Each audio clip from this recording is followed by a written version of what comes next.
Hello everyone. Welcome back to Morning English. Let's listen and practice more and more. The Miser and His Gold. An old miser lived in a house with a garden. The miser hid his gold coins in a pit under some stones in the garden.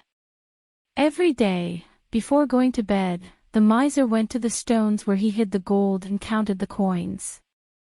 He continued this routine every day, but not once did he spend the gold he saved. One day, a thief who knew the old miser's routine, waited for the old man to go back into his house. After it was dark, the thief went to the hiding place and took the gold. The next day, the old miser found that his treasure was missing and started crying loudly. His neighbor heard the miser's cries and inquired about what happened. On learning what happened, the neighbor asked, "Why didn't you save the money inside the house? It would have been easier to access the money when you had to buy something." "Boy," said the miser, "I never used the gold to buy anything.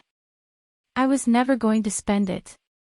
On hearing this, the neighbor threw a stone into the pit and said, "If that is the case, save the stone. It is as worthless as the gold you have lost." Moral: a possession is just as worthy of what it is used for. Thanks for watching the video. Subscribe the channel, like, comment and share with your friends.